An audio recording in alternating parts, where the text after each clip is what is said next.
C'est le match qui a fait perdre le titre de Première Ligue à Manchester City. Bon, on va être honnête, en réalité, si ça a été acté mathématiquement grâce à cette rencontre, ça s'est perdu sur la longueur. Il se trouve que ce match nul face à Bournemouth, absolument tout le monde s'en fout. On parle évidemment des conséquences, mais on parle pas du tout de la rencontre. Et pourtant, je la trouve intéressante parce que si le match nul est vu comme une contre-performance pour beaucoup, eh bien j'ai envie de dire que même ça, c'est plutôt bien payé pour Manchester City. Voici les compos qui étaient alignés pour cette rencontre du côté de Bournemouth. Truffert, Croupy et Tavernier comme joueurs clés, chacun dans son genre apporte un grand match.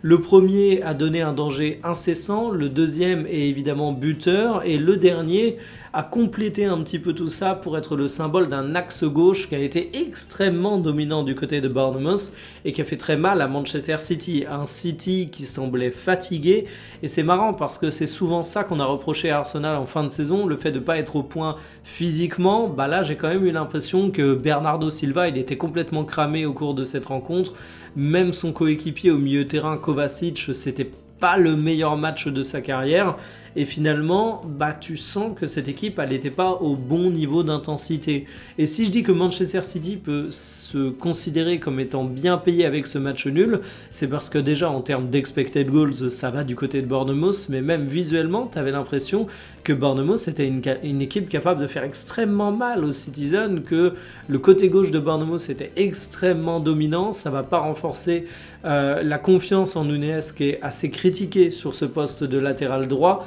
mais en tout cas un match nul qui restera dans l'histoire de la Première Ligue, un match qui en lui-même sera vite oublié et il va falloir bosser du côté de City parce que ça t'a quand même montré certaines lacunes. J'ai envie de dire karma, il fallait titulariser Ryan Cherki si tu voulais gagner, mais bon si je suis honnête intellectuellement, Cherki a fait une entrée qui était à peu près à la hauteur des autres joueurs.